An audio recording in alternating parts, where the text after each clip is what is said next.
नमस्कार दोस्तों, एक बार आप सबका फिर से बहुत बहुत स्वागत है आप सभी के अपने YouTube चैनल डियर गुरुजी पर। तो जितने लोग यहाँ पर जुड़े हैं फटाफट कमेंट करके बताते हुए चलेंगे आप सभी को मेरी आवाज़ जो है क्लियर आ रही है कि नहीं आ रही है। उसके बाद क्लास को करते हैं स्टार्ट। इसके अलावा दोस्तों, अगर आपने हमारा टेलीग्राम ग्रुप अभी तक ज्वाइन नहीं किया है तो आप लोग हमसे टेलीग्राम ग्रुप पर जो है जुड़ सकते हैं और इंस्टाग्राम पे जरूर फॉलो कर लीजिए, क्योंकि डेली मैं आप सभी के लिए वहाँ पर जो है इंपॉर्टेंट वीडियो जो है लेकर के आता रहता हूँ। इंपॉर्टेंट वीडियो जो मैं आपको वहाँ पर देता रहता हूँ। और एक बहुत इंपॉर्टेंट जानकारी ये है कि मैं डेली जो है अनअकैडमी पे भी मेरी 3 क्लास चलती है अभी एक। और इसके अलावा अगर आप अनअकैडमी पे जुड़ना चाहते हैं तो मुझे फॉलो कर लो अनअकैडमी का लर्निंग ऐप डाउनलोड करके, और मेरी क्लासेस को वहाँ पर बिल्कुल आप फ्री में देख सकते हो। अगर आप लोग इस कोड का यूज़ करोगे डियर गुरुजी, अगर आप लोग इस कोड का यूज़ करते हैं तो आप लोग मुझे वहाँ पर बिल्कुल फ्री में जो है मेरी क्लासेस को एक्सेस कर सकते हैं। तो इस कोड का यूज़ करना जो है बिल्कुल ना भूलें। और आप लोग इसी कोड की मदद से आप चाहे 1 महीने, 3 महीने, 6 महीने, 12 महीने, 24 महीने A to Z किसी भी कैटेगरी का कोर्स जो है खरीदते हैं, परचेज करते हैं, प्लस पर जाते हैं, तो आप अगर इस कोड का यूज़ करेंगे तो मैक्सिमम डिस्काउंट आपको मेरे कोड से देखने को मिलेगा। तो ठीक है, तो चलिए स्टार्ट करते हैं आज की इस क्लास को। जितने लोग यहाँ पर जुड़े हैं फटाफट बता दीजिए, सब लोग रेडी हैं, तैयार हैं? तो चलिए स्टार्ट करते हैं। तो पहला क्वेश्चन देखिए आपके सामने ये रहा। जी हाँ, पहले क्वेश्चन से स्टार्ट करेंगे, बिल्कुल भी आपका टाइम वेस्ट नहीं करेंगे। मौर्यकालीन नगर प्रशासन के संबंध में जानकारी का स्रोत क्या है? चलिए भाई, क्वेश्चन नंबर 3 है, सभी लोग यहाँ पर जवाब देते चलेंगे। मौर्यकालीन नगर प्रशासन की बात हो रही है और यहाँ पर जानकारी का स्रोत पूछा गया है। बहुत ही अच्छी बात है, जवाब देखिए यहाँ पर आना शुरू हो गया है। अर्थशास्त्र सभी को पता है भाई, मौर्य काल में जो है चंद्रगुप्त मौर्य और कौटिल्य यहीं से फेमस हुए थे। तो यहाँ पर अर्थशास्त्र हो गया, इंडिका हो गया, मुद्रा अर्थशास्त्र हो गया। तो यहाँ पर ऑप्शन नंबर जो इसका डी दिया गया है ये यहाँ पर बिल्कुल करेक्ट हो जाएगा। अगला क्वेश्चन देखिए आपसे यहाँ पर क्या बोला गया है, ध्यान से देखिएगा कि भाई चंपारण के समय में चंपारण के किसानों का प्रतिनिधित्व जो है किसने किया था? सभी को पता है भाई, चंपारण का सत्याग्रह जो हुआ था 1917 में हुआ था। और अगर हम बात करते हैं इसका प्रतिनिधित्व जो है किसने किया था, सभी को पता है महात्मा गांधी जी ने किया था। तो ऑप्शन नंबर जो इसका यहाँ पर पूछा गया कि चंपारण के किसानों का प्रतिनिधित्व किसने किया था? भाई चंपारण सत्याग्रह महात्मा गांधी जी ने किया था, लेकिन हम यहाँ पर अगर बात करते हैं चंपारण के किसानों का प्रतिनिधित्व किसने किया था, तो यहाँ पर याद रखिएगा राम कुमार शुक्ल जी। हाँ, सी वाला ऑप्शन करेक्ट होगा। यहाँ पर अगर सत्याग्रह के बारे में पूछता है तो सत्याग्रह जो है आंदोलन किया था वो महात्मा गांधी जी ने। अगला क्वेश्चन देखिए आपसे यहाँ पर क्या पूछा गया है, ध्यान से देखिए। क्वेश्चन नंबर अगर हम बात करते हैं 5 के बारे में, तो पूछा गया है कि भारत छोड़ो आंदोलन के समय पटना सचिवालय गोलीकांड की घटना कब घटी? भारत छोड़ो आंदोलन के समय जो पटना सचिवालय गोलीकांड है वो घटना जो है कब घटी? तो याद रखिए दोस्तों, 11 अगस्त 1942। बहुत ही इंपॉर्टेंट क्वेश्चन है। तो जितने लोग यहाँ पर 11 अगस्त 1942 जवाब दे रहे हैं वो लोग यहाँ पर बिल्कुल करेक्ट हो जाएंगे। अगला क्वेश्चन देखिए आपसे क्या पूछा गया है कि बिहार में 1857 का विद्रोह सर्वप्रथम किस स्थान से आरंभ हुआ? बताइए सर जी, बिहार में जो 1857 ईस्वी का विद्रोह है वो किस स्थान से स्टार्ट हुआ था? तो याद रखिए दोस्तों, ये जो है आपका दानापुर से, बिहार में एक प्लेस पड़ता है भाई दानापुर, यहाँ से स्टार्ट हुआ था। तो ऑप्शन नंबर जो इसका बी है यहाँ पर बिल्कुल करेक्ट हो जाएगा। अगला क्वेश्चन देखिए आपसे यहाँ पर क्या बोला गया है, बिहार स्थित मुंगेर जिले के निकट धर्मपाल किस शासक से पराजित हुआ था? सभी लोग यहाँ पर जवाब जो देते हुए चलेंगे। इसका जो करेक्ट आंसर आपका क्या हो जाएगा? 7 नंबर क्वेश्चन है, जवाब देखिए यहाँ पर आना शुरू हो गया। तो भाई 7 नंबर क्वेश्चन की अगर हम बात करते हैं तो इसका जो करेक्ट आंसर आपका हो जाएगा नागभट्ट द्वितीय। ठीक है, बिहार स्थित मुंगेर जिले के निकट धर्मपाल जो है किस शासक से पराजित हुआ? तो नागभट्ट द्वितीय से जो है ये पराजित हुआ था। अगले प्रश्न का जवाब देते हुए चलेंगे। पूछा गया आपसे यहाँ पर, बक्सर युद्ध के बाद बंगाल और बिहार में द्वैध शासन कब लागू किया गया? बक्सर के युद्ध कब हुआ था? 1764 ईस्वी में हुआ था। उसके बाद जो है बंगाल और बिहार में जो द्वैध शासन है कब लागू किया गया था? तो याद रखिए दोस्तों, यहाँ पर 1764 के बाद क्या था भाई? 1765 में लागू हुआ था। तो ये चीज़ याद रखिएगा। अगला क्वेश्चन देखिए आपसे यहाँ पर क्या बोला गया है कि बिहार का वह महत्वपूर्ण स्थल कौन सा है जहाँ से नवपाषाण कालीन हड्डी का उपकरण प्राप्त हुआ है? सभी लोग यहाँ पर जवाब देते हुए चलेंगे। क्वेश्चन नंबर जो 9 है इसका करेक्ट आंसर क्या हो जाएगा? 9 नंबर प्रश्न है, जवाब देखिए आना शुरू हो गया है। तो याद रखिए चिरांद, ऑप्शन नंबर जो इसका डी दिया गया है, इस स्थल से जो आपके नवपाषाण पाषाण कालीन के जो हड्डी के उपकरण है वो प्राप्त हुए हैं। अगला क्वेश्चन देखिए आपसे यहाँ पर क्या पूछा गया है, ध्यान से देखिएगा। जवाब सभी लोग देने का प्रयास करते हुए चलो। अगर आपको डेली क्लास ज्वाइन करना है, आपको एक भी क्लास मिस नहीं करनी है, तो चैनल को सब्सक्राइब कर लेना है। 1927 ईस्वी का साइमन कमीशन का कांग्रेस ने बहिष्कार किया था, क्यों? 10 नंबर प्रश्न है, सभी लोग जवाब देते हुए चलेंगे। इसका जो करेक्ट आंसर आपका क्या हो जाएगा, तो भाई 1927 ईस्वी का साइमन कमीशन का कांग्रेस ने बहिष्कार किया था, क्योंकि इसमें कोई सदस्य जो है भारतीय नहीं था। ऑब्वियस सी बात है। ऑप्शन नंबर जो इसका ए है ये मेन रीजन था। ऑप्शन नंबर जो इसका ए है यहाँ पर बिल्कुल करेक्ट हो जाएगा। अगला क्वेश्चन देखिए आपसे क्या पूछा गया है। विक्रमशिला गैंगेटिक डॉल्फिन आश्रयणी बिहार के किस जिले में स्थित है। डॉल्फिन आश्रयणी जो है आपका किस जिले में अवस्थित है। सभी लोग यहाँ पर जवाब देते हुए चलेंगे। तो दोस्तों याद रखिएगा भागलपुर, ठीक है, बिहार में जो है भागलपुर यहाँ पे अवस्थित है। तो ऑप्शन नंबर जो इसका बी है यहाँ पर बिल्कुल करेक्ट हो जाएगा। अगला क्वेश्चन देखिए आपसे क्या पूछा गया है। सभी लोग इसका भी जवाब देते हुए चलेंगे। भाई बिहार में सबसे अधिक भूमि में कौन सी फसल उपजाई जाती है। क्वेश्चन नंबर 13 है, इसका जवाब देते हुए चलेंगे। बिहार में सबसे अधिक भूमि में कौन सी फसल जो है उपजाई जाती है। तो साथियों याद रखिएगा यहाँ पर जो धान है, सबसे अधिक जो है धान उपजाई जाती है। तो ऑप्शन नंबर जो इसका ए है यहाँ पर बिल्कुल करेक्ट हो जाएगा। अगला क्वेश्चन देखिए आपसे क्या पूछा गया है कि जैन धर्म और बौद्ध धर्म में क्या समानता है। जैन धर्म में और बौद्ध धर्म में बताइए सर जी क्या समानता है। सभी लोग यहाँ पर 14 नंबर क्वेश्चन है, जवाब देते हुए चलेंगे। तो यहाँ पर देखिए जाति प्रथा को मान्यता, आत्मा के पुनर्जन्म में विश्वास नहीं भाई, लेकिन हम बात करते हैं पशु बलि का विरोध। तो यहाँ पर जो ऑप्शन नंबर सी दिया गया है यहाँ पर ये बिल्कुल करेक्ट हो जाएगा।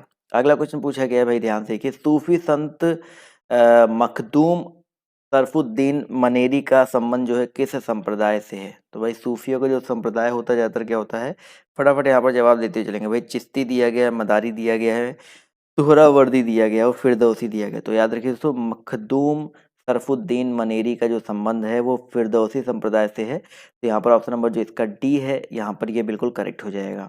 अगला क्वेश्चन देखिए पूछा गया है कि उत्तर वैदिक काल का सबसे महत्वपूर्ण देवता कौन है। 17 नंबर क्वेश्चन है, इसका जवाब देते हुए चलेंगे।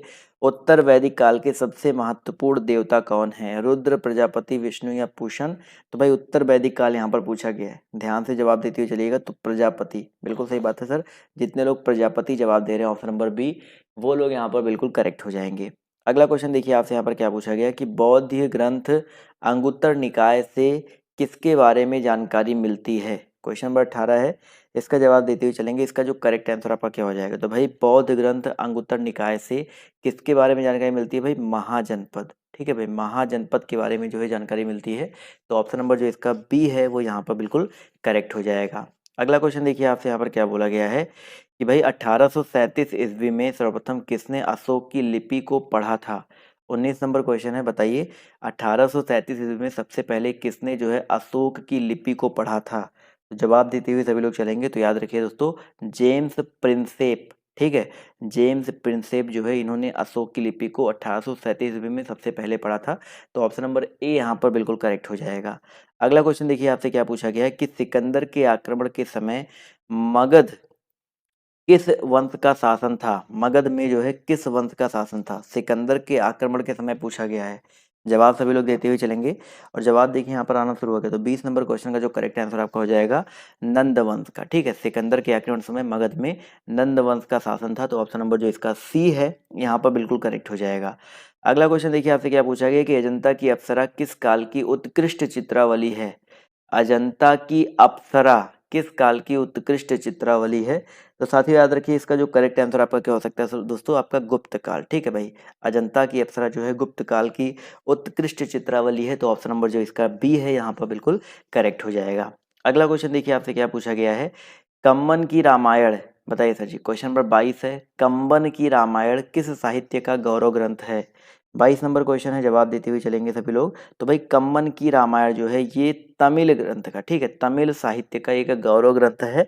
तो ऑप्शन नंबर जो इसका बी है यहाँ पर बिल्कुल करेक्ट हो जाएगा।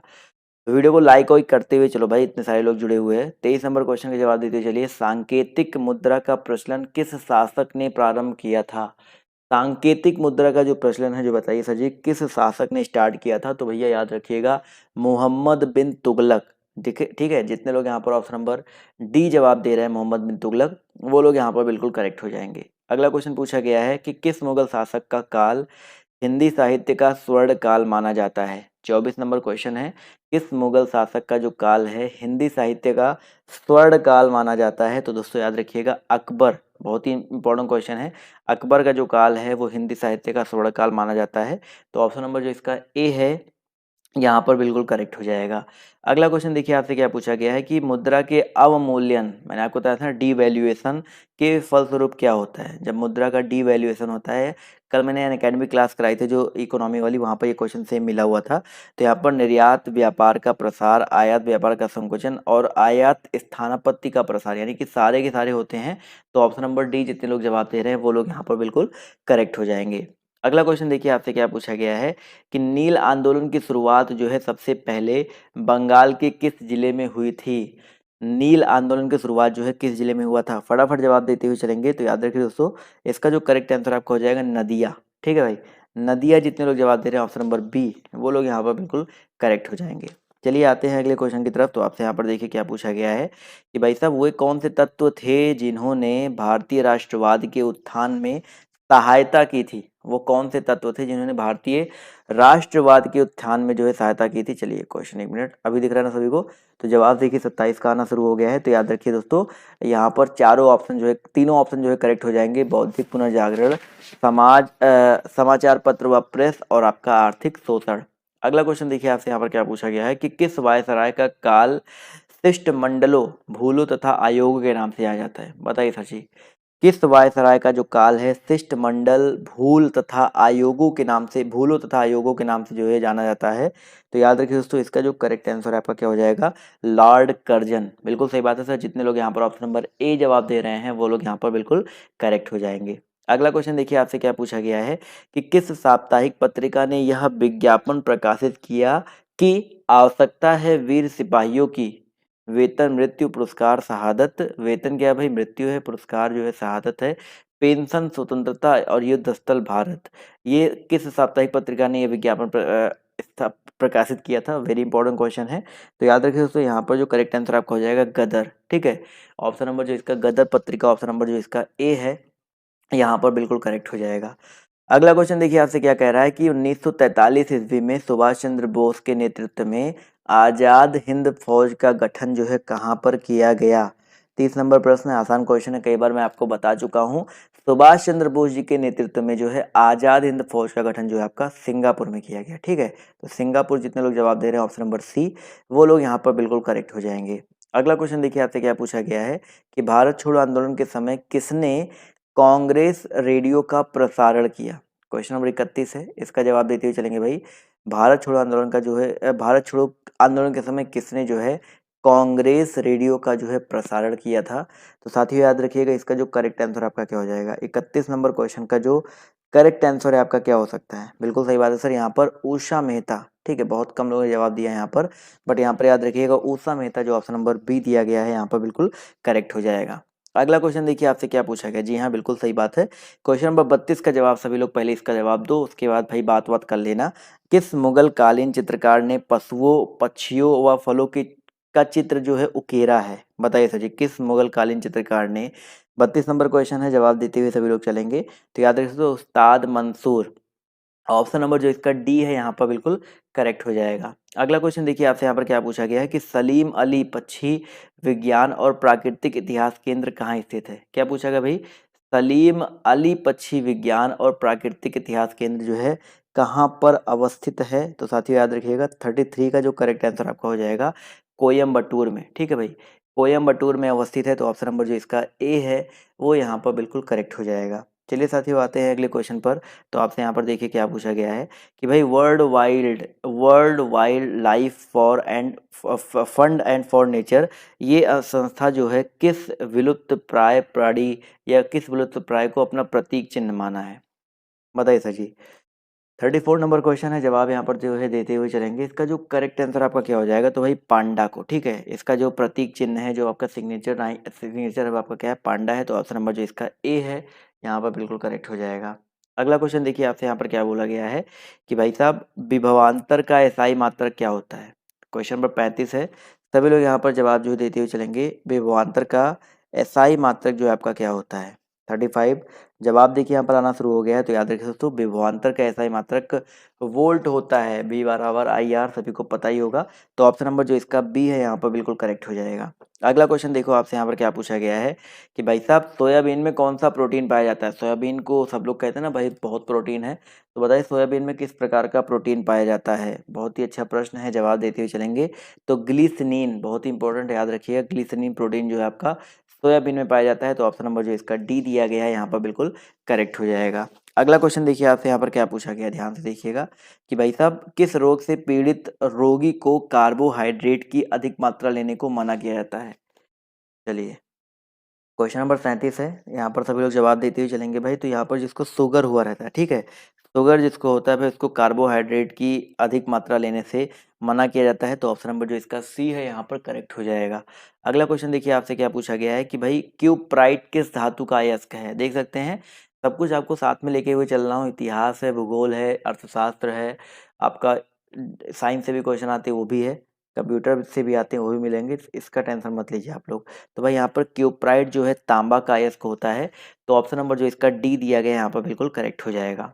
अगला क्वेश्चन पूछा गया आपसे यहाँ पर कि कुकिंग गैस किन गैसों का मिश्रण होता है। 39, सभी लोग बताते हुए चलेंगे भाई, जो कुकिंग गैस है वो किन गैसों की मिश्रण होती है। कुकिंग मतलब जो आपकी बेसिकली जो आप लोग घर पे यूज करते हो, तो आपका ब्यूटेन का होता है, और किसका होता है भाई, ब्यूटेन के साथ साथ यहाँ पर एक ही ऑप्शन ब्यूटेन वाला दिया गया, तो ब्यूटेन प्रोपेन, ये यहाँ पर जो है बिल्कुल करेक्ट हो जाएगा। एलपीजी की बात हो रही है। अगला क्वेश्चन पूछा गया है कि एजोला बताइए सर जी क्या है। बहुत ही अच्छा प्रश्न है, देखते हैं कितने लोग जवाब देते हैं। भाई एजोला जो है आपका क्या है, 40 नंबर क्वेश्चन है, जवाब देखिए आना शुरू हो गया है। तो एजोला की अगर हम बात करते हैं तो एक जैव उर्वरक होता है। क्या होता है भाई, आपका एक जैव उर्वरक होता है। तो ऑप्शन नंबर जो इसका सी है यहाँ पर बिल्कुल करेक्ट हो जाएगा। अगला क्वेश्चन देखिए पूछा गया है, इको मार्क का संकेत चिन्ह क्या है। इको मार्क का जो संकेत चिन्ह है, जो सिग्नेचर चिन्ह है, वो आपका क्या है। इको मार्क सबने देखा होगा ना, तो याद रखिए दोस्तों, इको मार्क का जो संकेत चिन्ह है वो आपका क्या हो जाएगा। जवाब देते हुए चलेंगे तो भाई मिट्टी का घड़ा, ठीक है, मिट्टी का घड़ा, ऑप्शन नंबर जो इसका डी है यहाँ पर बिल्कुल करेक्ट हो जाएगा। अगला क्वेश्चन देखिए पूछा गया है कि प्रतिवर्ष विश्व वानिकी दिवस कब मनाया जाता है। 42 नंबर क्वेश्चन है, जवाब देते हुए चलेंगे। और भैया ऐप जिसने अभी तक डाउनलोड नहीं किया है, वहाँ पर स्टडी मटेरियल भी मैं देने लगा हूँ, वहाँ पर आप मेरी हिंदी की बुक भी खरीद सकते हैं। तो ऐप जो है जरूर डाउनलोड कर लीजिए, वहाँ पर आपको जो चीज़ें हैं, इंपॉर्टेंट चीज़ें मिलती रहेंगी। तो भाई प्रतिवर्ष विश्व वानिकी दिवस जो है कब मनाया जाता है, तो याद रखिए दोस्तों 21 मार्च को, ठीक है भाई, 21 मार्च को मनाया जाता है। तो ऑप्शन नंबर जो इसका सी है वो यहाँ पर बिल्कुल करेक्ट हो जाएगा। अगला क्वेश्चन देखिए आपसे क्या पूछा गया है, ब्लैक होल बताइए सर जी क्या है। ब्लैक होल जो है आपका क्या है। 43 नंबर क्वेश्चन है, जवाब देते हुए चलेंगे। तो भैया याद रखिएगा, ब्लैक होल मतलब सबने सुन रखा होगा, एक अनंत रूप से एक सघन पिंड होता है, इसको ब्लैक होल बोलते हैं। ऑप्शन नंबर जो इसका सी है यहाँ पर बिल्कुल करेक्ट हो जाएगा। अगला क्वेश्चन देखिए आपसे क्या पूछा गया है कि भाई केंद्रीय मंत्रिपरिषद किसके प्रति उत्तरदायी होता है। केंद्रीय मंत्रिपरिषद जो है किसके प्रति उत्तरदायी होता है। 44 नंबर क्वेश्चन है, जवाब देते हुए चलेंगे। तो भाई केंद्रीय मंत्रिपरिषद जो है कार्यपालिका प्रधान, ठीक है, ऑप्शन नंबर जो इसका डी दिया गया है, इसके प्रति उत्तरदायी होता है। तो ऑप्शन नंबर जो इसका डी है यहाँ पर बिल्कुल करेक्ट हो जाएगा। अगला क्वेश्चन देखिए आपसे क्या पूछा गया कि केंद्रीय मंत्रीगण सामूहिक रूप से किसके प्रति उत्तरदायी होते हैं। भाई इसके पहले वाला क्वेश्चन देखो, दोनों क्वेश्चन पर फोकस करिएगा। इसमें क्या पूछा गया था, केंद्रीय मंत्रिपरिषद किसके प्रति उत्तरदायी होता है, तो कार्यपालिका प्रधान हो गया। अगला क्वेश्चन देखिए, थोड़ा सा अंतर पूछा गया कि भाई केंद्रीय मंत्रीगण जो है वो सामूहिक रूप से किसके प्रति उत्तरदायी होता है। तो इसका जो करेक्ट आंसर आपका क्या हो जाएगा, लोकसभा, ठीक है भाई, जो केंद्रीय मंत्रीगण होता है वो लोकसभा के प्रति उत्तरदायी होता है। तो दोनों क्वेश्चन थोड़ा थोड़ा सा अंतर है, मंत्रिपरिषद पूछा जाए और मंत्रीगण पूछा जाए तो यहाँ पर इतना अंतर आ जाता है। अगला क्वेश्चन देखिए आपसे क्या पूछा गया है कि राष्ट्रपति द्वारा, अब देखिए अभी यहाँ पर क्या चल रहा है, अभी तक आपके इतिहास हो गए, वो सब हो गया, पॉलिटी चल रहा है। राष्ट्रपति द्वारा जारी अध्यादेश संसद के आगामी अधिवेशन के शुरू होने के कितने दिनों बाद तक प्रभावी रहता है। फटाफट बताते हुए चलेंगे, इसका जो करेक्ट आंसर क्या हो जाएगा दोस्तों। तो याद रखिए दोस्तों, यहाँ पर जो करेक्ट आंसर क्या हो सकता है, देखते हैं कितने लोग के जवाब आ रहे हैं भाई। 6 सप्ताह, ठीक है, 6 सप्ताह तक जो है प्रभावी रह सकता है। तो ऑप्शन नंबर जो इसका डी है वो यहाँ पर बिल्कुल करेक्ट हो जाएगा। अगला क्वेश्चन देखिए आपसे यहाँ पर क्या पूछा गया है, भाई साहब भारत में नए राज्य के गठन का अधिकार किसमें निहित है। 47 नंबर क्वेश्चन है, भारत में नए राज्य के गठन का अधिकार जो है किसमें निहित है। तो 47 नंबर क्वेश्चन का जो करेक्ट आंसर आपका क्या हो सकता है, बिल्कुल सही बात सर, 47 नंबर क्वेश्चन का जो करेक्ट आंसर आपका हो जाएगा संसद। तो ऑप्शन नंबर जो इसका ए है वो यहाँ पर बिल्कुल करेक्ट हो जाएगा। अगला क्वेश्चन देखिए आपसे यहाँ पर क्या बोला गया, ध्यान से देखिए। पूछा गया भाई नाथपा झाखरी परियोजना किस राज्य में है। 48 नंबर क्वेश्चन का जवाब देते हुए चलेंगे भाई, नाथपा झाकरी परियोजना जो है किस राज्य में है। 48 नंबर प्रश्न है, जवाब देखिए आना शुरू हो गया है। तो याद रखिए दोस्तों, हिमाचल प्रदेश में, ठीक है भाई। नाथपा झाकरी परियोजना जो आपका हिमाचल प्रदेश में है, तो ऑप्शन नंबर जो इसका ए है वो यहाँ पर बिल्कुल करेक्ट हो जाएगा। अगला क्वेश्चन देखिए आपसे यहाँ पर क्या पूछा गया है, ध्यान से देखिएगा। क्वेश्चन नंबर 49 पूछा गया है भाई, लैपीज किस क्षेत्र से संबंधित स्थलाकृति है। लैपीज जो है किस क्षेत्र से संबंधित स्थलाकृति है। तो दोस्तों याद रखिएगा, lapies very very important question है। तो याद रखिए इसका जो करेक्ट आंसर आपका हो जाएगा कास्ट, ठीक है। ऑप्शन नंबर जो इसका ए दिया गया है वो यहाँ पर बिल्कुल करेक्ट हो जाएगा। अगला क्वेश्चन देखिए आपसे यहाँ पर क्या पूछा गया है कि भाई भारत का सबसे महत्वपूर्ण लघु उद्योग कौन सा है। 50 नंबर क्वेश्चन है, सभी लोग जवाब देते हुए चलेंगे। भारत का सबसे महत्वपूर्ण लघु उद्योग जो है आपका कौन सा है, तो हथकरघा उद्योग, ठीक है। हथकरघा उद्योग जो है भारत का सबसे महत्वपूर्ण लघु उद्योग के अंतर्गत आता है। तो ऑप्शन नंबर जो इसका सी है यहाँ पर बिल्कुल करेक्ट हो जाएगा। अगला क्वेश्चन पूछा गया है कि लाई जनजाति जो है किस देश में पाई जाती है। लाई जनजाति जो है किस देश में पाई जाती है। तो भैया 51 नंबर क्वेश्चन का जो करेक्ट आंसर आपका क्या हो जाएगा दोस्तों, म्यांमार में, ठीक है भाई। लाई जनजाति जो है, जितने लोग जवाब दे रहे हैं म्यांमार, वो लोग यहाँ पर बिल्कुल करेक्ट हो जाएंगे। अगला क्वेश्चन देखिए आपसे क्या पूछा गया है कि नामदफा अभ्यारण्य जो है किस राज्य में अवस्थित है। जल्दी जल्दी क्वेश्चन का जवाब देते हुए चलिए भाई, नामदफा अभ्यारण्य जो है किस राज्य में अवस्थित है। जवाब देखिए 52 का यहाँ पर आना शुरू हो गया है। तो 52 का जो करेक्ट आंसर आपका क्या हो सकता है भाई, ऑप्शन नंबर बी याद रखिएगा, अरुणाचल प्रदेश में। तो ऑप्शन नंबर जो इसका बी है वो यहाँ पर बिल्कुल करेक्ट हो जाएगा। अगला क्वेश्चन देखिए आपसे यहाँ पर क्या पूछा गया है भाई, ट्राइसेम कार्यक्रम जो है किससे संबंधित है। ट्राइसेम कार्यक्रम जो है आपका किससे संबंधित है। तो भाई ट्राइसेम की अगर हम बात करते हैं तो ये जो कार्यक्रम दिया गया है ये आपका संबंधित है स्वरोजगार हेतु ग्रामीण युवकों के लिए, ठीक है। तो ऑप्शन नंबर जो इसका ए है यहाँ पर बिल्कुल करेक्ट हो जाएगा। चलिए अगले क्वेश्चन का जवाब देते हुए चलेंगे सभी लोग। भाई केलकर टास्क फोर्स की सिफारिशों का संबंध बताइए सर किससे है। 54 नंबर प्रश्न है, जवाब देते हुए चलेंगे। केलकर टास्क फोर्स की सिफारिशों का संबंध जो आपका किससे है बेसिकली, तो याद रखिए दोस्तों करों से है, ठीक है। ये केलकर टास्क फोर्स की सिफारिशों का जो संबंध है आपका करों से है। तो ऑप्शन नंबर जो इसका डी है यहाँ पर बिल्कुल करेक्ट हो जाएगा, ठीक है। अगला क्वेश्चन देखिए आपसे यहाँ पर क्या बोला गया है कि भाई साहब आर्थिक नियोजन किस सूची का विषय है। 55 नंबर क्वेश्चन है, सभी लोग यहाँ पर जवाब देते हुए चलेंगे। आर्थिक नियोजन जो है किस सूची का विषय है। जवाब देखिए आना शुरू हो गया है। भाई मैंने आपको बताया था समवर्ती सूची, 3 तरह की सूचियां होती है, संघ सूची, राज्य सूची और समवर्ती सूची। तो आर्थिक नियोजन जो है आपका समवर्ती सूची का विषय होता है। अगला क्वेश्चन देखिए आपसे क्या पूछा गया है कि भारतीय रिजर्व बैंक का मुख्यालय कहाँ पर है। बताइए सभी लोग, भारतीय रिजर्व बैंक का मुख्यालय जो आपका कहाँ पर है। कई बार पेपर में आपके आ चुका है भाई, लंदन नहीं होगा, पहला ऑप्शन तो ऐसे ही काट दो यहाँ पर। तो बचा क्या सचिव, मुंबई। मुंबई याद रखिएगा, 1935 में इसकी स्थापना हुई थी। राष्ट्रीयकरण के बारे में भी पूछा जाता है, तो वो सब चीज़ें याद रखिएगा। तो ऑप्शन नंबर जो इसका डी है यहाँ पर बिल्कुल करेक्ट हो जाएगा। अगला क्वेश्चन देखिए आपसे यहाँ पर क्या पूछा गया है कि भारत में ऐच्छिक चकबंदी की व्यवस्था सर्वप्रथम किस राज्य में लागू की गई। भारत में जो आपका ऐच्छिक चकबंदी है उसकी व्यवस्था सबसे पहले किस राज्य में लागू किया गया। तो याद रखिए दोस्तों, इसका जो करेक्ट आंसर आपका हो जाएगा पंजाब में, ठीक है भाई। भारत में ऐच्छिक चकबंदी की जो व्यवस्था है सबसे पहले पंजाब में लागू किया गया। तो ऑप्शन नंबर जो इसका ए है वो यहाँ पर बिल्कुल करेक्ट हो जाएगा। अगला क्वेश्चन देखते हैं आपसे यहाँ पर क्या पूछा गया है कि भाई साहब पोलो खेल में प्रत्येक पक्ष में कितने खिलाड़ी होते हैं। प्रत्येक पक्ष में यानी कि एक एक पक्ष में कितने कितने खिलाड़ी होते हैं। तो दोस्तों याद रखिएगा, पोलो जो खेल होता है उसमें चार चार होते हैं, ठीक है। पोलो खेल में चार चार होते हैं। इसके अलावा क्या बोलते हैं, क्रिकेट में 11-11 होते हैं, हॉकी में 11-11 होते हैं, ठीक है। अगला क्वेश्चन देखिए आपसे यहाँ पर क्या पूछा गया है कि मी एंड डैड इस नाम से कौन खिलाड़ी जाना जाता है। मतलब बहुत सारे खिलाड़ियों के स्टेज नेम होते हैं, तो मी एंड डैड नाम से जो है कौन सा खिलाड़ी जो है जाना जाता है। सभी लोग जवाब देते हुए चलेंगे, बहुत ही इंपॉर्टेंट प्रश्न है। तो याद रखिएगा इमरान खान, ठीक है। इमरान खान जो कि इस समय पाकिस्तान के राष्ट्रपति जी हैं। तो ऑप्शन नंबर जो इसका बी है यहाँ पर बिल्कुल करेक्ट हो जाएगा, प्रधानमंत्री, माफ कीजिए। अगला क्वेश्चन देखिए आपसे यहाँ पर क्या पूछा गया है, डबल फॉल्ट शब्द जो है किस खेल से संबंधित है। क्वेश्चन नंबर आपका यहाँ पर जो 60 है, सभी लोग जवाब देते हुए चलेंगे। डबल फॉल्ट खेल से संबंधित कौन है, फटाफट यहाँ पर जवाब जो देते हुए चलेंगे। बहुत सही बात है सर जी, पाकिस्तान हो गया। अब इस क्वेश्चन का जवाब देते हुए चलेंगे, तो इसका जो करेक्ट आंसर क्या हो जाएगा, ऑप्शन नंबर ए टेनिस, ठीक है। टेनिस जितने लोग जवाब दे रहे हैं वो लोग यहाँ पर बिल्कुल करेक्ट हो जाएंगे। क्लियर है? चलिए, बहुत ही अच्छी बात है। अगले क्वेश्चन की तरफ बढ़ते हैं। तो अगला प्रश्न देखिए आपसे यहाँ पर क्या पूछा गया है, ध्यान से देखिएगा कि भाई साहब, लिएंडर पेस जो है किस खेल के स्टार खिलाड़ी हैं? लिएंडर पेस जो है किस खेल के स्टार खिलाड़ी हैं? फटाफट यहाँ पर जवाब जो है देते हुए चलेंगे। चलिए, पाकिस्तान पाकिस्तान हो गया भाई, पता है मैंने गलती से बोल दिया था। तो 62 का जो करेक्ट आंसर आपका क्या हो जाएगा सर? लिएंडर पेस जो है टेनिस के स्टार खिलाड़ी हैं, तो ऑप्शन नंबर जो इसका ए है करेक्ट हो जाएगा। जी हाँ, मैंने गलती से बोला था। पाकिस्तान के राष्ट्रपति नहीं, प्रधानमंत्री हैं, राष्ट्रपति आरिफ अलवी जी हैं। अगला क्वेश्चन देखिए आपसे यहाँ पर क्या पूछा गया है कि कांग्रेस ने पहली बार कब देसी रियासतों के प्रति अपनी नीति जो है घोषित की थी?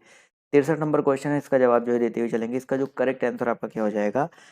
कांग्रेस ने पहली बार कब जो है देसी रियासतों के प्रति अपनी नीति जो है घोषित की थी? तो 63 नंबर क्वेश्चन का जो करेक्ट आंसर आपका हो जाएगा 1920 ईस्वी में आपका जो नागपुर का अधिवेशन हुआ था। ठीक है, तो ऑप्शन नंबर जो इसका सी दिया गया है यहाँ पर बिल्कुल करेक्ट हो जाएगा।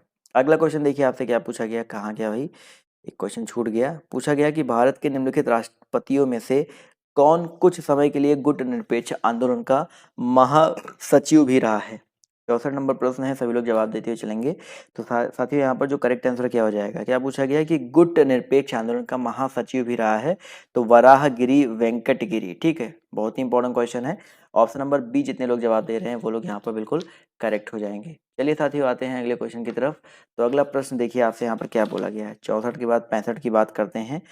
तो 65 नंबर क्वेश्चन देखिए आपसे यहाँ पर कह रहा है, 66 नंबर, कि कौन सी पुस्तक अमर्त्य सेन द्वारा रचित नहीं है? 66 का जवाब जो है देते हुए चलेंगे। अमर्त्य सेन द्वारा जो है कौन सी रचित नहीं है? तो एशियन ड्रामा। ठीक है, एशियन ड्रामा जितने लोग ऑप्शन नंबर ए जवाब दे रहे हैं वो लोग यहाँ पर बिल्कुल करेक्ट हो जाएंगे। चलिए, अगला क्वेश्चन देखिए आपसे यहाँ पर क्या पूछा गया है। एशियन ड्रामा, काफ़ी लोग यहाँ पर देखिए जवाब दे रहे हैं, बहुत ही अच्छी बात है।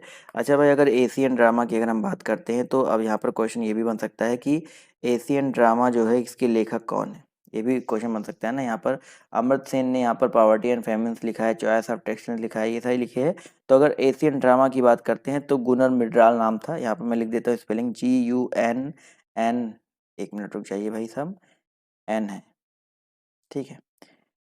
तो GUNNARMYRDAL, ठीक है। तो यहाँ पर ये नाम याद रखिएगा, ये जो है लेखक है एशियन ड्रामा के। अगला क्वेश्चन देखिए आपसे यहाँ पर क्या पूछा गया है कि भारत में हाईटेक सिटी की स्थापना किस शहर में की गई है? हाईटेक सिटी या स्मार्ट सिटी कह सकते हैं इसको आप लोग। तो इसकी स्थापना जो है कहाँ पर, किस शहर में की गई है? तो बिल्कुल सही बात सर, यहाँ पर हैदराबाद। जितने लोग यहाँ पर हैदराबाद जवाब दे रहे हैं वो लोग यहाँ पर बिल्कुल करेक्ट हो जाएंगे। अगला क्वेश्चन देखिए आपसे क्या पूछा गया है, इसको स्किप करो। एवरेस्ट होटल उपन्यास के लेखक कौन है? 69 नंबर क्वेश्चन है, सभी लोग बताते हुए चलेंगे। एवरेस्ट होटल उपन्यास के जो लेखक हैं वो आपके कौन है? तो 69 का जो करेक्ट आंसर है आपका क्या हो सकता है? 69 की अगर हम बात करते हैं तो इसका जो करेक्ट आंसर है आपका क्या हो जाएगा? ऑप्शन नंबर सी हो जाएगा, एलन सियली। ठीक है, एवरेस्ट होटल उपन्यास के लेखक जो है आपके एलन सियली है। तो ऑप्शन नंबर जो इसका सी दिया गया है यहाँ पर बिल्कुल करेक्ट हो जाएगा। अगला क्वेश्चन देखिए आपसे क्या पूछा गया, देश में साक्षरता के स्तर को ऊंचा उठाने के लिए राष्ट्रीय साक्षरता मिशन किस वर्ष प्रारंभ किया गया? क्वेश्चन नंबर आपका यहाँ पर 70 है, इसका जवाब जो है देते हुए चलेंगे। कहाँ गया भाई साहब, पेन तो काम कर ही नहीं रहा अब। चलिए, एक मिनट रुक जाइए, अभी जवाब आवाज़ आवाज़ आ रही है ना मेरी सभी को? चलिए, 70 नंबर क्वेश्चन का जवाब देखिए यहाँ पर आना शुरू हो गया। तो भाई 1988 जो है आप लोग याद रखिएगा। ऑप्शन नंबर जो इसका डी है। पेन तो चालू हो जाता है, एक मिनट चेक कर लेता हूँ क्या दिक्कत आ रही है। चलिए, अभी चालू हो गया। तो यहाँ पर 1988 जो ऑप्शन नंबर इसका डी दिया गया है यहाँ पर बिल्कुल करेक्ट हो जाएगा। क्लियर है? चलिए, अगला क्वेश्चन देखिए आपसे यहाँ पर क्या पूछा गया है, ध्यान से देखिए कि स्वतंत्र व्यापार नीति उस नीति को बताती है जहाँ, बताइए सभी लोग, स्वतंत्र व्यापार नीति जो है उस नीति को बताती है जहाँ पर क्या होता है? क्वेश्चन नंबर 71 है, सभी लोग जवाब देते हुए चलेंगे। तो याद रखिए दोस्तों, स्वतंत्र व्यापार नीति जो है उस नीति को बताती है जहाँ पर प्राशुल्क जो है अनुपस्थित होता है। ठीक है, प्राशुल्क जो है आपका अनुपस्थित होता है। तो ऑप्शन नंबर जो इसका ए दिया गया है यहाँ पर बिल्कुल करेक्ट हो जाएगा। अगला क्वेश्चन देखिए आपसे यहाँ पर क्या बोला गया है, ध्यान से देखिए। सामुदायिक विकास कार्यक्रम भारत में कब लागू किया गया था? सामुदायिक विकास कार्यक्रम जो है भारत में कब लागू किया गया था? सभी लोग यहाँ पर जवाब देते हुए चलेंगे, फटाफट यहाँ पर जवाब देते हुए चलिएगा। क्वेश्चन नंबर 72 का जो करेक्ट आंसर आपका क्या हो जाएगा? जवाब देखिए यहाँ पर आना शुरू हो गया है। तो याद रखिए, तो 1950 ईस्वी में, बहुत ही इंपॉर्टेंट क्वेश्चन है, याद रखिएगा। सामुदायिक विकास कार्यक्रम जो है भारत में कब लागू किया गया था भाई? 1950 में। अगला क्वेश्चन देखिए आपसे यहाँ पर क्या पूछा गया है कि मेट्रोपॉलिटन योजना समिति का गठन कितने निर्वाचित सदस्यों द्वारा होता है? मेट्रोपॉलिटन योजना समिति का गठन जो है कितने निर्वाचित सदस्यों द्वारा होता है? तो 73 का जो करेक्ट आंसर आपका हो जाएगा 2/3। ठीक है भाई, मेट्रोपॉलिटन योजना समिति का जो गठन है 2/3 निर्वाचित सदस्यों द्वारा होता है। तो ऑप्शन नंबर जो इसका बी दिया गया है यहाँ पर बिल्कुल करेक्ट हो जाएगा। अगला क्वेश्चन देखिए आपसे यहाँ पर क्या बोला गया है कि निम्नलिखित में से कौन भारतीय इतिहास अनुसंधान परिषद का अध्यक्ष मनोनीत करता है? 74। इसका जवाब जो है देते हुए चलेंगे, इसका जो करेक्ट आंसर आपका क्या हो सकता है? तो 74 नंबर क्वेश्चन की अगर हम बात करते हैं तो इसका जो करेक्ट आंसर आपका क्या हो जाएगा दोस्तों? आपका प्रधानमंत्री। ठीक है, यहाँ पर भारतीय इतिहास अनुसंधान परिषद का अध्यक्ष जो है कौन मनोनीत करता है? प्रधानमंत्री जो है मनोनीत करता है। अगला क्वेश्चन देखिए आपसे यहाँ पर क्या पूछा गया है, निम्नलिखित में से कौन सा एक भारत सरकार के वित्त मंत्रालय का विभाग नहीं है? निम्नलिखित में से कौन सा एक जो है भारत सरकार के वित्त मंत्रालय का जो विभाग है आपका नहीं है? सभी लोग यहाँ पर जवाब जो है देते हुए चलेंगे। वित्त मंत्रालय की बात हो रही है, जवाब देखिए यहाँ पर आना शुरू हो गया है। तो साथियों याद रखिएगा, इसका जो करेक्ट आंसर आपका हो जाएगा लेखा विभाग। ठीक है, तो जितने लोग यहाँ पर लेखा विभाग जवाब दे रहे हैं ऑप्शन नंबर ए, वो लोग यहाँ पर बिल्कुल करेक्ट हो जाएंगे। अगला क्वेश्चन देखिए आपसे यहाँ पर क्या पूछा गया है कि भाई केले का सर्वाधिक उत्पादन किस राज्य में होता है? बताइए सभी लोग, केले का सर्वाधिक उत्पादन जो है किस राज्य में होता है? जवाब देखिए यहाँ पर आना शुरू हो गया है। जवाब देखिए क्वेश्चन नंबर 76 का जो करेक्ट आंसर आपका क्या हो जाएगा? तो 76 का जो करेक्ट आंसर आपका हो जाएगा भाई महाराष्ट्र। केले का सर्वाधिक उत्पादन जो है आपका महाराष्ट्र में होता है। तो ऑप्शन नंबर जो इसका सी दिया गया है यहाँ पर बिल्कुल करेक्ट हो जाएगा। अगला क्वेश्चन देखिए आपसे क्या पूछा है कि सोयाबीन का सर्वाधिक उत्पादन किस राज्य में होता है? सोयाबीन का सर्वाधिक उत्पादन जो है आपका किस राज्य में होता है? तो साथियों याद रखिएगा 77 का जो करेक्ट आंसर है आपका क्या हो जाएगा? ऑप्शन नंबर ए हो जाएगा एमपी में। ठीक है, सोयाबीन हो गया, चना हो गया, इनका जो सर्वाधिक उत्पादन होता है आपका एमपी में ही सबसे ज़्यादा होता है। अगला क्वेश्चन देखिए आपसे क्या पूछा गया है कि कोंकण रेल मार्ग की कुल दूरी कितनी है? कोंकण जो रेल मार्ग है उसकी कुल दूरी कितनी है? तो दोस्तों याद रखिएगा, कोंकण की कुल दूरी आपकी 760 किलोमीटर है। वेरी इंपॉर्टेंट, कभी कभी पेपर में आपका आता है, तो यहाँ पर 760 किलोमीटर यहाँ पर करेक्ट हो जाएगा। अगला क्वेश्चन देखिए आपसे क्या पूछा गया है कि रियासतों, इसको भी स्किप करो, नहीं इसको देख लो, इंपॉर्टेंट क्वेश्चन है। रियासतों में स्वतंत्रता आंदोलन से संबंधित निम्नलिखित कथनों में कौन सा सत्य है? 80 में आपको बताना है कौन सा कथन जो है सत्य दिया गया है। तो यहाँ पर देखते हुए चलेंगे सभी लोग, 80 नंबर क्वेश्चन का जो करेक्ट आंसर आपका क्या हो सकता है? तो भाई यहाँ पर देखा जाए तो पहला ऑप्शन देखिए, कौन सा कथन सत्य है? 1933 में नासिक जेल में कांग्रेस के अंदर एक समाजवादी दबाव, गलत है। 1934 में कांग्रेस सोशलिस्ट पार्टी की स्थापना की गई थी, नहीं बात है भाई, गलत है। आचार्य नरेंद्र इसके प्रथम अध्यक्ष बने थे, नहीं भाई। रियासतों में आंदोलन संबंधित कथन सत्य पूछा गया है, तो इसका प्रथम सम्मेलन जो है कहाँ पे हुआ था? लखनऊ में हुआ था। यहाँ पर जो ऑप्शन नंबर डी दिया गया है यही सिर्फ यहाँ पर जो है करेक्ट हो जाएगा। क्लियर है? अगला क्वेश्चन देखिए आपसे यहाँ पर क्या पूछा गया है कि अखिल भारतीय अस्पृश्यता संघ की स्थापना किसने की थी? 81 का जवाब देते हुए चलेंगे भाई, अखिल भारतीय अस्पृश्यता संघ की स्थापना जो है किसने की थी? तो साथियों याद रखिएगा, इसका जो करेक्ट आंसर आपका क्या हो जाएगा? महात्मा गांधी। बिल्कुल सही बात है। जितने भी साथी, जितने भी दोस्त यहाँ पर महात्मा गांधी जवाब दे रहे हैं वो लोग यहाँ पर बिल्कुल करेक्ट हो जाएंगे। चलिए आते हैं क्वेश्चन नंबर 82 की तरफ।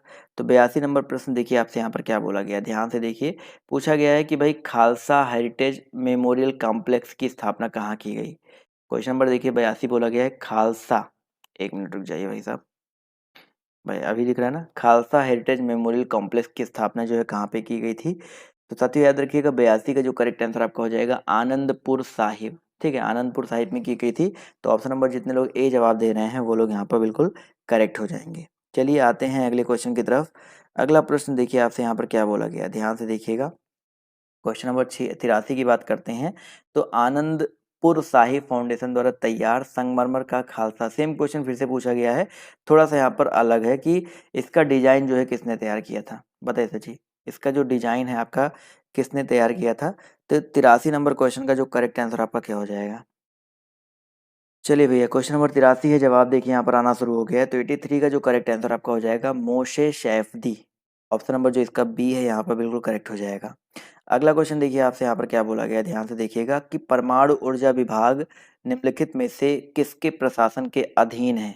84 नंबर प्रश्न है, जवाब देते हुए चलेंगे कि भाई परमाणु ऊर्जा विभाग जो है निम्नलिखित में से किसके प्रशासन के अधीन है। तो याद रखिए दोस्तों, इसका जो करेक्ट आंसर आपका हो जाएगा प्रधानमंत्री कार्यालय के। ठीक है, ये जो है आपका प्रधानमंत्री कार्यालय के अधीन है, तो ऑप्शन नंबर जो इसका ए दिया गया है यहाँ पर बिल्कुल करेक्ट हो जाएगा। अगला क्वेश्चन देखिए आपसे यहाँ पर क्या पूछा गया है कि भाई बाबा नागार्जुन द्वारा रचित कौन सी पुस्तक नहीं है। क्वेश्चन नंबर आपके यहाँ पर देखिए 87 है, सभी लोग जवाब देते हुए चलेंगे। बाबा नागार्जुन द्वारा रचित कौन सी पुस्तक जो है नहीं है, तो ऑप्शन नंबर 87 का जो करेक्ट आंसर आपका क्या हो जाएगा। और यहाँ पर सभी लोग जवाब भी देते हुए चलेंगे कि वो आखिर में किसकी है, अगर कौन जो नहीं हो किसकी है, तो मैला आंचल। बहुत ही इंपॉर्टेंट है, कई बार मैं आपको मैला आंचल के बारे में वैसे बता चुका हूँ। तो फणीश्वरनाथ रेणु जी की एक आंचलिक रचना है, तो ऑप्शन नंबर जो इसका सी है ये आपका बाबा नागार्जुन का नहीं है। ठीक है, अगला क्वेश्चन देखिए, हाँ ध्यान से देखिएगा, क्वेश्चन नंबर 88 की अगर हम बात करते हैं तो भाई डच ईस्ट इंडीज का वर्तमान नाम क्या है। फटाफट यहाँ पर जवाब देते हुए चलेंगे, जवाब देते हुए चलेंगे यहाँ पर जो करेक्ट आंसर आपका क्या हो जाएगा। तो जवाब देखिए 88 का आना शुरू हो गया है, तो याद रखिए इसका जो करेक्ट आंसर आपका हो जाएगा इंडोनेशिया। तो ऑप्शन नंबर जो इसका बी है वो यहाँ पर बिल्कुल करेक्ट हो जाएगा। आते हैं अगले क्वेश्चन पर। तो अगला क्वेश्चन देखिए आपसे क्या पूछा गया है कि खुदा बख्श ओरिएंटल पब्लिक लाइब्रेरी कहाँ पर है। नवासी, आज काफ़ी ज़्यादा क्वेश्चंस में लेकर के आए हूँ, तो बोर मत होइए, सभी लोग यहाँ पर जवाब देते हुए चलेंगे। तो जवाब देखिए यहाँ पर नवासी का आना शुरू हो गया है, तो नवासी का जो करेक्ट आंसर आपका क्या हो जाएगा। 89 नंबर क्वेश्चन की अगर हम बात करते हैं तो इसका जो करेक्ट आंसर आपका क्या हो सकता है। जवाब देखिए यहाँ पर नवासी का आना शुरू हो गया है, तो 89 नंबर क्वेश्चन की अगर हम बात करते हैं तो इसका जो करेक्ट आंसर आपका हो जाएगा पटना। ठीक है, तो जितने लोग यहाँ पर पटना जवाब दे रहे हैं वो लोग यहाँ पर बिल्कुल करेक्ट हो जाएंगे। चलिए चलिए, एक मिनट में चेक कर रहा था। अगला क्वेश्चन देखिए आपसे यहाँ पर क्या पूछा गया, ध्यान से देखिएगा कि भाई साहब राष्ट्रीय एटलस और थेमेटिक मानचित्रण संगठन का मुख्यालय कहाँ पर है। 90 नंबर क्वेश्चन है, इसका जवाब देते हुए चलेंगे, सभी लोग यहाँ पर जवाब देते हुए चलेंगे। जवाब देखिए यहाँ पर आना शुरू हो गया है, तो भाई 90 नंबर क्वेश्चन का जो करेक्ट आंसर आपका क्या हो जाएगा, बिल्कुल सही बात है सर, 90 का जो करेक्ट आंसर आपका हो जाएगा कोलकाता में। ठीक है, राष्ट्रीय एटलस और थेमेटिक मानचित्रण संगठन का मुख्यालय कहाँ पर है, कोलकाता में है। अगला क्वेश्चन देखिए आपसे क्या पूछा गया है कि भाई दीवान ए इस्तिहाक की स्थापना किसने की। क्वेश्चन नंबर आपका देखिए 91 है, पूछा गया है दीवान ए इस्तिहाक, वेरी इंपॉर्टेंट क्वेश्चन है, सभी लोग जवाब देते हुए चलेंगे। तो भैया 91 का जो करेक्ट आंसर आपका हो जाएगा रजिया सुल्तान, पहली मुस्लिम शासिका भी इनको माना जाता है, और इन्होंने जो है दीवान ए इस्तिहाक की स्थापना की। ठीक है, अगला क्वेश्चन देखिए आपसे यहाँ पर क्या पूछा गया, ध्यान से देखिएगा। क्वेश्चन नंबर आपके यहाँ पर 92 बोला गया है कि समूचा भारत एक विशाल बंदी गृह है, उपरोक्त कथन जो है निम्नलिखित में से किसका है। समूचा भारत जो है एक विशाल बंदी गृह है, ये कथन जो है बेसिकली किसका है। तो भैया याद रखिएगा ये जो कथन दिया गया है ये आपका CR दास जी का है। ठीक है, तो ऑप्शन नंबर जो इसका डी है यहाँ पर बिल्कुल करेक्ट हो जाएगा। अगला क्वेश्चन देखिए आपसे यहाँ पर क्या पूछा गया, ध्यान से देखिएगा कि भाई किस धर्म के अनुयायी खाओ पियो और मौज करो के सिद्धांत में विश्वास रखते हैं। भाई बहुत ही अच्छा धर्म है, जो भी धर्म है बहुत ही अच्छा धर्म है, खाओ पियो मौज करो, ऐश में रहो, बिल्कुल चिल रहो, जिंदगी अच्छे से कटेगी। तो 93 नंबर क्वेश्चन का जो करेक्ट आंसर आपका क्या हो जाएगा भाई वाम मार्ग। ठीक है, वाम मार्ग, वामपंथी जो थे, ये ऑप्शन नंबर जो इसका सी है यहाँ पर बिल्कुल करेक्ट हो जाएगा। अगला क्वेश्चन देखिए, अच्छा यहाँ पर क्या बोला गया है, क्वेश्चन नंबर यहाँ पर देखिए अगर हम बात करते हैं अगले क्वेश्चन की, तो क्या पूछा गया है, एक मिनट रुक जाओ भाई साहब। 94 number, Tata iron steel company की स्थापना कब हुई थी। फटाफट यहाँ पर जवाब देते हुए चलेंगे। Tata iron and steel company की स्थापना जो है आपकी कब हुई थी। तो 94 का जो करेक्ट आंसर आपका हो जाएगा 1907 ईस्वी में। ठीक है, तो ऑप्शन नंबर जो इसका बी दिया गया है ये यहाँ पर बिल्कुल करेक्ट हो जाएगा। अगला क्वेश्चन देखो आपसे यहाँ पर क्या बोला गया है, ध्यान से देखिएगा कि भाई साहब चलिए 95 कहाँ भागे जा रहे हो भाई। भारत में निर्धनता के स्तर का आकलन किया जाता है, भारत में जो आपका निर्धनता है उसके स्तर का आकलन जो है किया जाता है किसके द्वारा। 95 नंबर क्वेश्चन है, जवाब देते हुए चलेंगे।